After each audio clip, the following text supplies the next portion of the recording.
Hello and welcome to the 𝒊𝒏𝒕𝒉 podcast. I'm your host, 𝒘𝒊𝒕𝒉, and today I'm joined by an entrepreneur, podcast host of the Mindset Reset Radio, and author, Thiefels. If you enjoy this episode, please remember to go give us a 5-star rating on iTunes and share it out with your network. Okay, let's jump into this.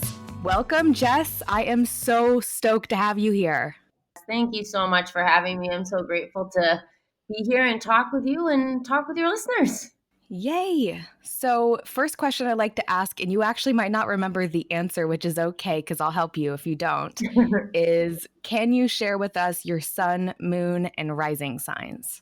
I think it's Leo, and Scorpio. You were so close, so close. Sagittarius. So Oh, you are the creator, which is your Leo sun sign, with the soul of the adventurer, which is your Sagittarius moon sign, who appears to the world as the leader, which is that Leo rising. And you are a triple fire sign, which is super cool. oh boy. I feel like that means double trouble. I think that means triple trouble and a lot of fire under your ass to make a lot of waves in this world. And you were just born to be a mover and shaker, and it's freaking awesome. That's awesome. I love hearing that. I think I've told you before that I dabble a lot in spirituality and stuff like this, but I just love learning about that sort of thing. And it's just fun to see how on point it is with my life. Yeah, like having the double Leo too, like your Leo sun being your identity, but also being a Leo rising, like that's how you appear to the world. You probably feel a lot of Leo energy to you because you have such significant Leo placements, and that is just pure leadership. Seriously, it's awesome. So cool. I love that you found that out for me. Yeah, I love my Leos. They're amazing people, and the world shines brighter because of them. That's for damn sure. Totally. So there are so many things we could talk about today. You're an entrepreneur. You're also a podcast host. You just got your first book out. Congratulations on that. Thank you. Very exciting. So there definitely is an opportunity to bring you back to talk about other topics. But this time around, we're really going to be talking about your journey living with intention. Yeah, I feel like a lot of things in my life, I didn't really know that I was living with intention necessarily. That's probably something I've really only realized in the last few years as I've been able to articulate it through a lot of the personal growth work that I'm doing, that I've been doing. But I think I was sort of like straight out the womb was the kind of person who was just going to do her own thing and make her own way in this world. I was literally born with pneumonia and spent the first 11 days of my life in the ICU. So right away, I was not doing things the same way as everyone else. Obviously, not that I chose to do that, but I feel like really like started living life intentionally in a really powerful way right after college when my now husband, at the time we were just boyfriend and girlfriend, we decided to move to San Diego. And that was one of the most life-changing things I've ever done. I'm in Vermont now, back here after having lived in San Diego for 9 years. But we moved there with no jobs, no friends, an apartment that we'd never seen before, and what we could fit in our car. And we got rid of everything else. And we just drove cross country and moved to San Diego. And I feel like that was like the first big thing where it was like, okay, I'm really charging forward. And then I think it's 6 jobs in 7 years. Yeah, but I like to say that because I wasn't job hopping. I was very intentionally moving from one position to the next, and moving up in my career. I didn't know that I wanted to be a business owner. I knew that I had really shitty bosses and that I could do it better than them, but I didn't even. Amen. Yeah, right? I didn't even necessarily have an inkling, I feel like, that I wanted to be a business owner. I was just trying to move up in my career. And so, yeah, like everything just sort of, I just had this innate desire to create the life that I wanted. I literally have write your own story tattooed on the side of my body. Got that when that was before we moved to San Diego. So I was like in my early 20s. So I think there was always this like idea of write your own story, intentional living, create your own life in the back of my head, sort of fueling me. And only in the last few years, I've started articulating it as like living with intention and realizing that I feel like my purpose on this planet is to help others see that they too can live with intention and the power that you can harness when you do start living more intentionally. That's so wonderful. And what an awesome journey that you were on to get to this place. It's funny how we can be living in these ways and have kind of these rituals to how we go about our days and not have the language for it. But once you have that language, it kind of shifts everything. Yeah, totally. It feels really good to own that. And I feel like I'm really stepping into this space of living with intention and my power and in the power that being able to articulate that has given me. And I really bring that a lot there. And what a difference it makes when you really step into who you are and own that. That's so great. And there's a lot of power in that. And folks like you sharing about your own story is exactly how people get motivated and go, oh, hey, wait, I can live this way. And I love that about you. You're just one of the many reasons I'm so tickled to have you here. Thank you. Thank you. You're always so sweet. I appreciate it. Sweet and honest, sometimes too much. Yeah, same. So I know that you have done a ton of traveling. I'm curious how traveling impacted your routines. Yeah, traveling really. So, for the listeners who don't know of my travel stories, the big one is that I traveled in 2019. So, last year for 8 months, my husband and I traveled the world. So, we went from Australia to Bali, and we traveled all through Southeast Asia and then made our way over to Europe and then ended in Northern Africa. An amazing, insane, sometimes can't even put the words to it, just life-changing experience. But yes, travel, that particular experience really almost opened up my routines because it sort of in a lot of ways, but one of the ways was that we realized pretty quickly that we had to be really flexible. So my husband and I feel grounded when we have our routine and we feel settled. And so we did have a routine while we traveled. We both still went to the gym and ate healthy because we weren't on vacation for 8 months and we were actually living. So, in building those routines, we realized still that we needed to bring flexibility to our life because, for example, a place like Africa, don't really want to go out at night. At least where we were, we probably would have been okay, but it's not really advised. Like, for example, when we were in Marrakesh and Morocco, when that happened, it was like, okay, we'll go out and explore during the day and we'll work at night. So, sort of the example of like being flexible and not being sort of stuck in your routine, but that sort of like opened me up in a way that I didn't know I needed to be like cracked open, allowing me to see that it's sort of funny if anyone's listening that runs their own business, like you be your own boss because you think you're going to have all of this flexibility, and then you start to be your own boss and you don't give yourself like that time off or the extra time in the morning or space in the afternoon to just like chill and read. You still work. And so traveling showed me that I could allow myself that space and that flexibility in my routines and I could still get it all done. Um, and it just really was like liberating in a way for someone like me who can be very left brained, very masculine, very rigid, and like I live and die by my to-do list. It was a really gorgeous way to open up to the realization that I could be more flexible and more flowing and more right brained and still get all of those things done and run a successful business and write my book and now start a podcast, and all the crazy things that I have going on. So yeah, that was one of the really amazing takeaways for sure. I love that it sounds like you don't say no to when you have a new idea. Like you're not one of those people who you have an idea and then fear takes over and doubt and you're like, I don't know, maybe I won't do it. Like it sounds like you've really grown into yourself to be able to create space where if you have an idea, whether it's the best idea or the worst idea ever, that you let yourself try.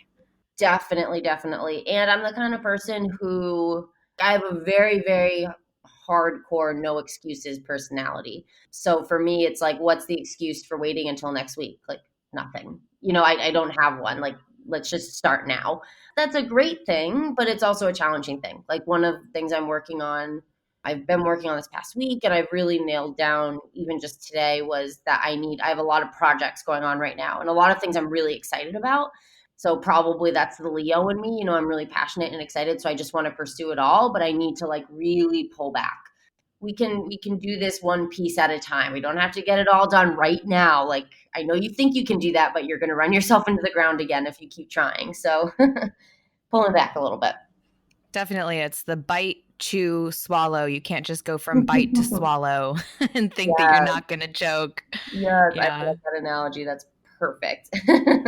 Most of my analogies, I feel like, have to do with food because I just love to eat. I feel you on that. I feel you, girl. Oh my goodness. What would life be without the delicious meals in between all the madness? Right. So you kind of touched on something else that I wanted to pick your brain on, which is accountability. I see you as a leader in the realm of like this living with intention and also just being a highly accountable person. And this year of 2020 is really focused astrologically on this theme of personal responsibility. And you have such a mastery of that. And I would just love if you could share any tips that you have for people who are trying to hone in on their accountability and like be able to get to a point where they can say yes to all of these ideas that they have and they can create a roadmap for themselves to really begin to live the life of their dreams. Totally. There's so many pieces to accountability. I do find that I hold myself extremely accountable. And again, that's both a good and a challenging thing, because it's a good thing because it means I decide I want to do something and I do it. And that's how I travel the world and I start a business and I write a book. But it can also be challenging because I am so accountable because I hold myself to a extremely high standard. And so like one of the ways that I hold myself accountable is what I was just saying, this no excuses mentality. I see my excuses for exactly what they are, and I don't give them to other people and I don't give them to myself. Like in writing an email, I will never say like, give some excuse for sending something late. I'm either going to own up to it or I'm going to just, not mention it, whatever the case may be. There's an element of that. And I think something with accountability is this mindset piece of you come up with this idea and like you have to do it and you need to move forward with it. And something I like to remind people of is if you're not feeling motivated, if you can't hold yourself accountable, there are two potential things coming up here. The first is straight up resistance. If you're super excited about something, if you're really passionate about it, you're going to resist it every step of the way. So strange the way that works, but resistance wants to keep us in a place that we know, a place that's familiar. And so that's the here and now. And moving forward can be really scary because that also means a chance of failure. It could also mean a chance of wild success, but we often go to the failure piece. And so you might be feeling resistance. So it's not that you can't hold yourself accountable, it's that you just haven't quite gotten your finger on what that resistance looks like and how to move past it. And the other piece is that maybe you don't actually want to do it. Like it's so often that we very easily live on the surface. And when we live on the surface, we're doing things that other people want us to do. We're living a life that other people want us to live. Yes. Yeah. Oh my God. That's like really striking a chord with me because there's just so much projection going on all the time. Yes. I mean, I think of like people that go to school to become a doctor because their parents want them to, but they want to be an artist. Or, there's just so many examples of how we let other people dictate our lives. But the point of that with accountability is if you find yourself constantly coming up against a wall or constantly dropping projects, it could potentially be that you don't actually care about it. There's no strong why there. And so there's nothing for you to hold on to as things get hard. Like things get hard and you're like, all right, screw it, because I don't actually really care about this. So I'm not willing to walk through fire for it. So I think that's a really important piece to remember because it's like, it makes me think of what's that phrase like if a fish lives its whole life thinking it's supposed to climb a tree. Oh yeah. Then it's never going to feel like it has any potential. Yeah. Basically the idea of like it thinks it's a failure because it's supposed to climb a tree when really it's supposed to swim. And so it's like we think that we're a failure because we can't hold ourselves accountable. And it's like, well, maybe this is a sign that you need to do some inner work and figure out like, what am I chasing and do I even actually care about it? And maybe that's why I'm not holding myself accountable. Maybe I can if it's something I'm really excited about. Like I feel like sometimes I see this a little bit in my brother-in-law, who always struggled really badly with school and hated going. And there was just a lot of issues around that. But when he got into college and then got later into college and was really focused on what he liked doing, all of a sudden he was like able to do his work more and he was more focused. And it was because he was doing something he really cared about. So I think that's a really big piece in accountability. It's like, I feel like the accountability conversation is a lot about like, push through, push through, push through. And in some cases it can be, but sometimes it's like, wait, maybe this is trying to tell you something. And maybe it's time to step back and take a look at that. Yeah, it's like reevaluate, why are you in this? Like why do you want to put your skin in the game for this Mhm. if it's going to cost you a lot of time or maybe money, energy, blood, sweat, tears, etc. Like, Mhm. do you really want it? We don't really have a society that's encouraging us to question the status quo in that way. Right. We're coming into this new age, this new thought process where the questioning, the inquiry is something I'm seeing more people work with. And it's so empowering, and it's also really accessible to anybody. Yeah, it's a free tool. Like at any moment we can choose to respond with curiosity and to question what's around us. I mean, that's literally like the backbone of my book, 10 questions that answer life's biggest questions. It's all about like, why aren't we asking more questions? Why aren't we challenging the status quo? Why are we just accepting what's given to us as what is? It can be easy to just wake up and look around and be like, what is this life that I'm even living in? One of the questions I talk about in the book is, whose story am I living in? Who's writing the pages of my book right now? And why isn't that me? And how can I become that author for myself?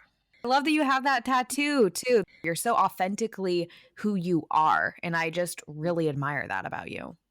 Thank you. I'm very proud of that myself. I'm extremely proud of that. It's made some of my life challenging because being exactly who you are can be extremely triggering for people. Oh, And yeah. a lot of my life I was told I was a lot of things.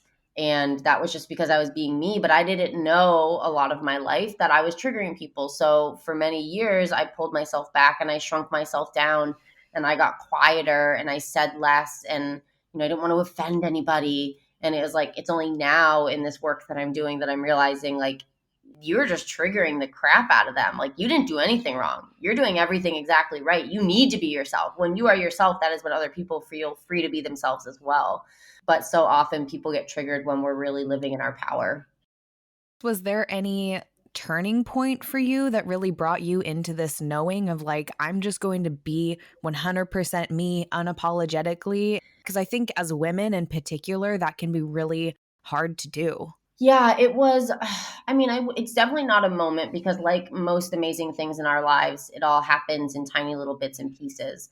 This is just a lot of the personal work I've been doing. So I think it was working with this one particular coach that I worked with for probably a year and a half and still am in contact with, this gentleman named Dave.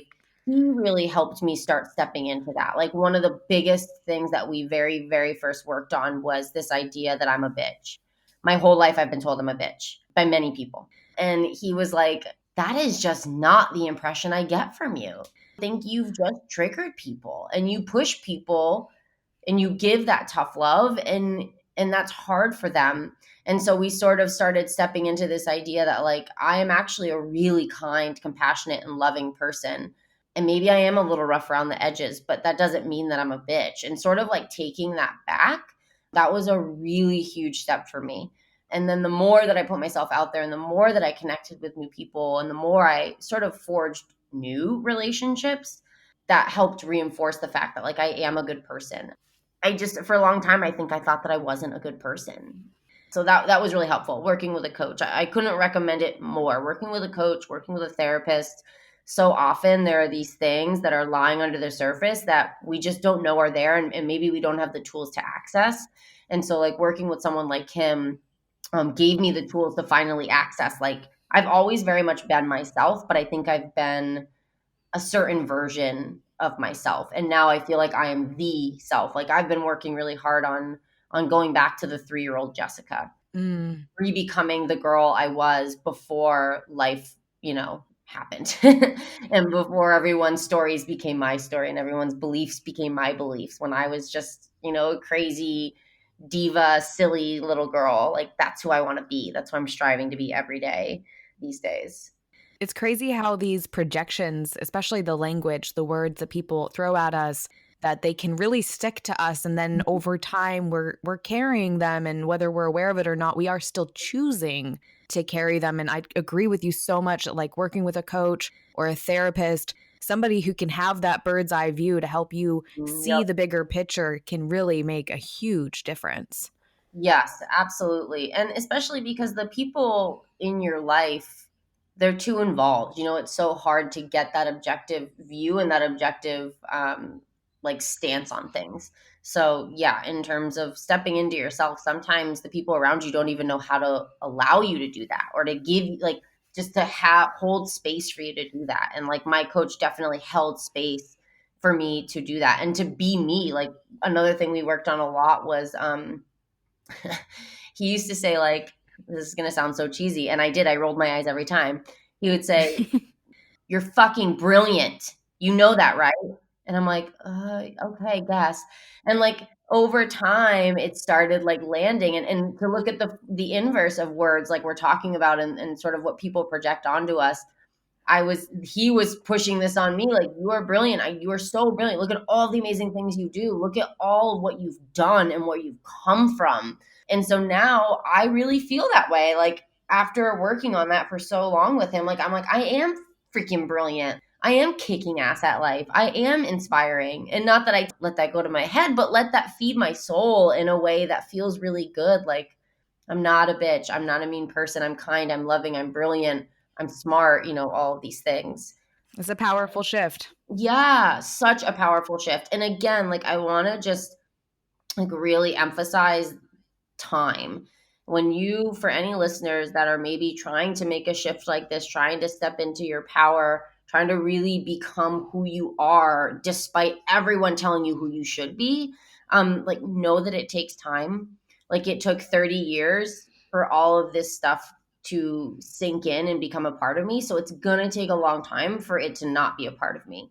It doesn't have to take 30 years by any means, but just know if you're feeling frustrated about where you're at, like you will get there. It takes time. It's the little wins, it's the little pieces along the way that all add up to this really incredible intentional life that you're super stoked to call your own.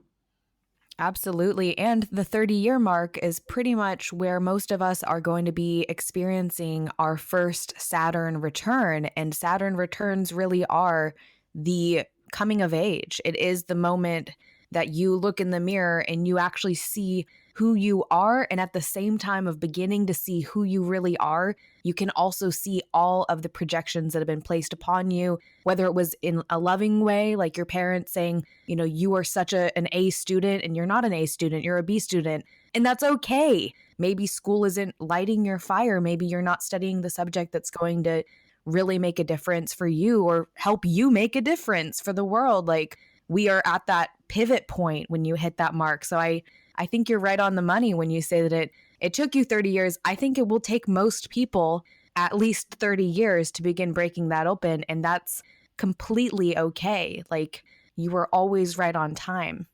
Yes. And it's actually interesting you say that too, because I was reading there's this great book called The Female Brain. It's really an interesting read, but in it, the author talks about how when you reach like your 50s and 60s, like a lot of people really begin to fully shed what's been put on them their whole life, especially if you've been a parent. And so you like went from probably your 30s and then raised kids for 20 years, and now you're back to getting, finding yourself again and being yourself. And you think about it, if at 30 you start realizing all these things and at 60 you finally release it, it's like maybe it does take another 30 years to release it and to really step into you. And it's not necessarily a bad thing, like the corny sort of cliche line, enjoy the journey, is so true though, because there's so much goodness all along the way as you're pulling yourself back together. Absolutely. So something that we had touched on was in regards to routines, and I would love if you could share with us any piece of your routine that you have currently. I'm sure it's changed a lot over the years, but anything that you do like daily, weekly, monthly, however often it is for you that really brings you a lot of joy that you would recommend that other people maybe give a try? Yeah. I don't like using the word morning routine because I feel like that feels very rigid. And I actually like avoided having a morning routine. I'm putting that in air quotes. Exactly because of that. I'm like, I don't want to have to wake up and do yoga and meditate and like drink my special hot water with lemon, or you know what I mean? Like it just felt so confining. And so while I was traveling, I started developing a morning routine. It was just like bringing in time for me. And something that I realized was while we were traveling, we weren't really on as much of a schedule because it was just my husband and I, and we were just sort of like adventuring. Like we honestly slept until like 10, like we were back in college or something. But because of that, it taught me that I don't need to dive right into work the second I wake up. Like I can start work at 11 or 12 and still get a really good full day of work in and get everything I need to get done. And so that sort of opened me up a little bit to the idea of like being more flexible with my schedule, sort of like we had talked about before.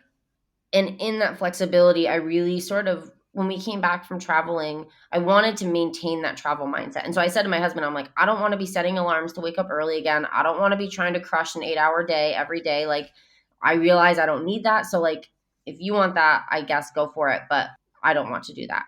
And so, in doing that, I wanted to find a way to keep myself centered throughout the day. So, I had sort of had this idea of like, I can be more loose in the morning. I can just sit and drink my tea. I don't have to jump right into work. I can sleep in. But I wanted to bring in some other pieces that were going to, what I realized was I saw a morning routine as like a chore.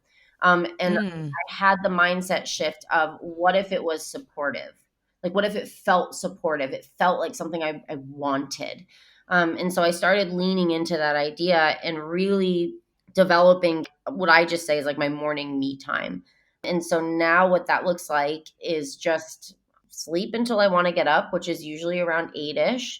And then I'm usually doing a mix of journaling, listening to music, meditating, looking out the window. I always have many beverages. I have my celery juice, my water, and my tea I already. love it. um, and so I really have found that to be really powerful in terms of just like getting centered for the day and really keeping me in a calm space and reminding me that I am in control of my time. Time is not in control of me. I determine what gets done. I don't need to rush around to get it all done. And I find that when we came back from traveling, probably like 2 days after we came back, I had been giving myself time in the mornings and I knew that it was really valuable. And one day I woke up and I had a lot to get done. And instead of like saying, this is when you need the morning time the most, when you wake up anxious and feel like you have 1,000 things to get done, instead of leaning into that, I was just like, I need to go. I need to get right up. So I like jumped right up. I got on my computer. I was meeting with a friend to like catch up with her because we had just gotten back from travel.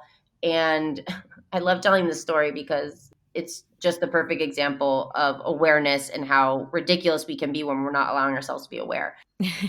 I started just like I was going to meet with my friend, but I was like feeling really emotional because I've just been doing so much work. Some days I'm just so raw and tender. And so I was just feeling really raw and tender and I was rushing around and I was like crying. And then I don't even remember, my husband's name is Ben. I don't even remember what Ben said, but like I got like mad at him about it and I was like, ah, and I was like, I have to go. And like, I go to meet my friend at the coffee shop, but I like leave without like giving him a hug or a kiss and like leaving this like really negative energy. And I like get out to the car and I'm like crying in the car. I'm like, oh, I have to go back in. I can't leave it this way. So I was like going in and walking the door. I just look at him and I'm like, I'm sorry. And he's like comes and gives me hugs, like, it's okay.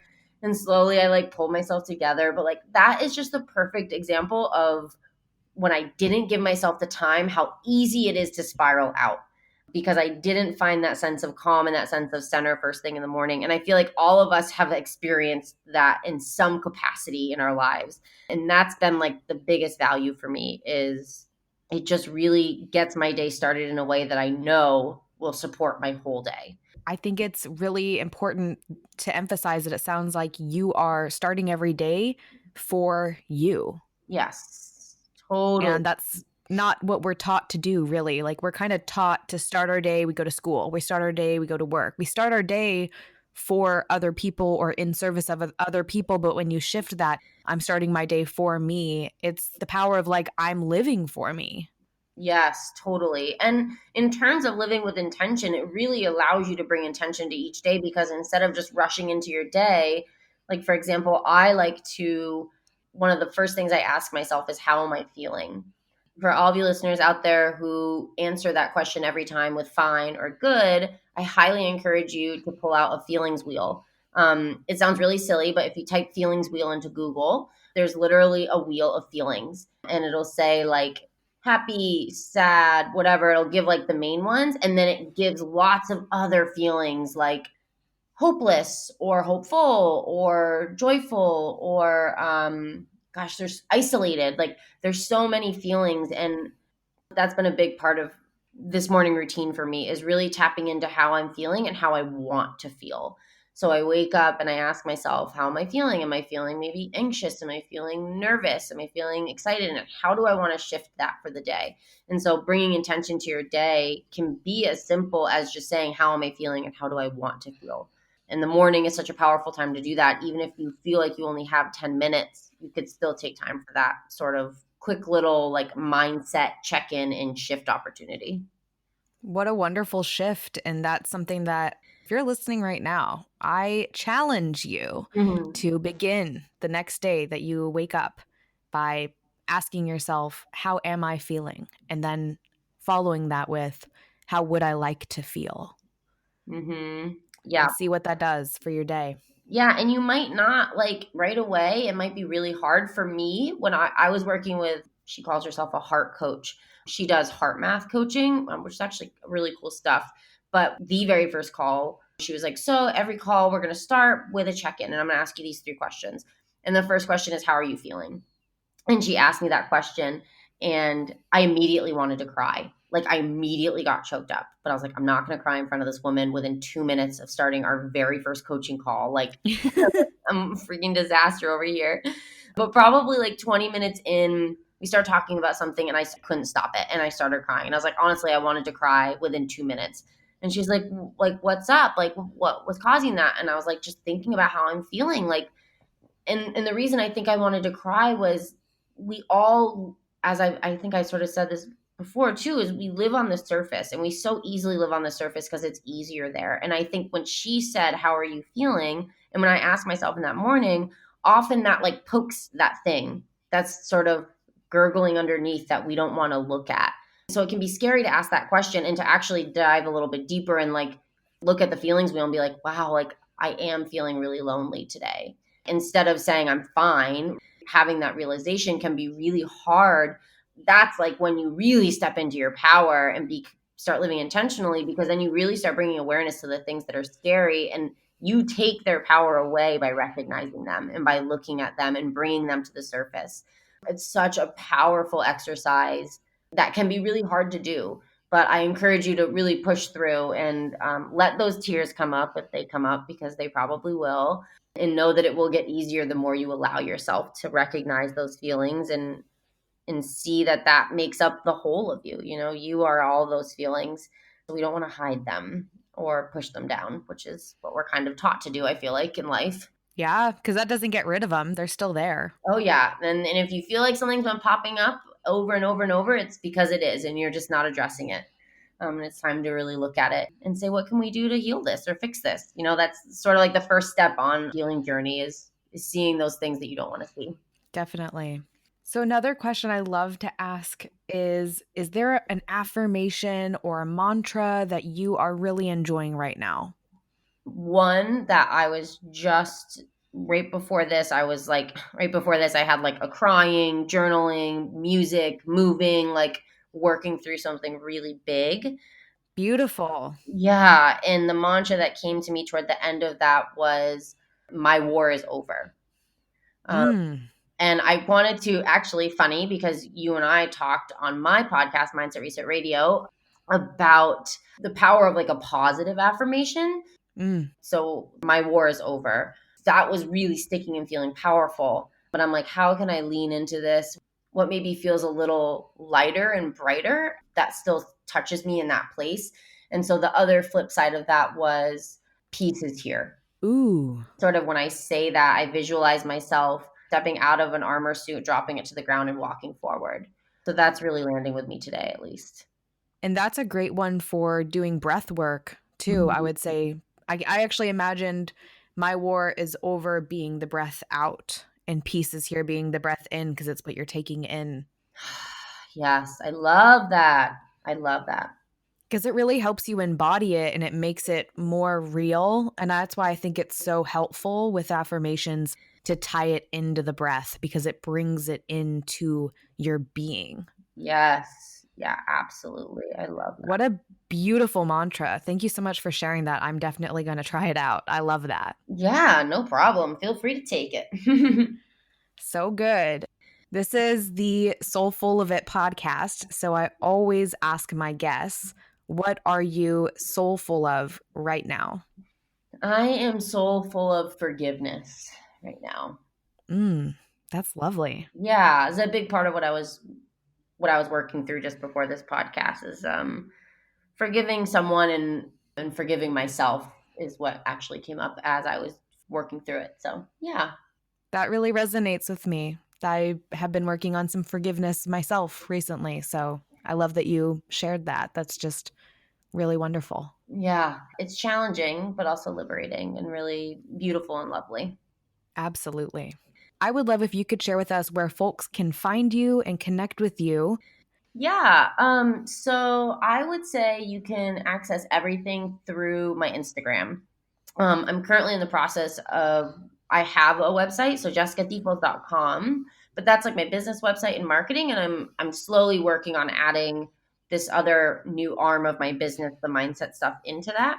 So anything that I have going on, you'll find on my Instagram at Jessica Thiefels. My book is available on Amazon. You can get that through the link in my bio, or you can just go to Amazon and probably just type in the name of the book, which is 10 Questions That Answer Life's Biggest Questions. And then my podcast, which I love, which you have been on, you can find that on Apple and Spotify, and I think pretty much all like the main podcast listening platforms. And I'm on Twitter. If you're looking for marketing stuff, I talk mostly marketing on Twitter at @jthiefels, and you find me on LinkedIn as well, just Jessica Thiefels. Wonderful. I am so grateful that you joined us and shared so many pieces of your wisdom with me and our listeners. Thank you so much, Jessica, for joining us today. It really means so much to me. Thank you so much for having me. So appreciate it. And thank you to our listeners, as always, for tuning in. We will catch you in the next episode. Definitely get your hands on that book. Check out Jess's podcast. It's so good. We hope that you guys have a wonderful day. Take good care of yourselves.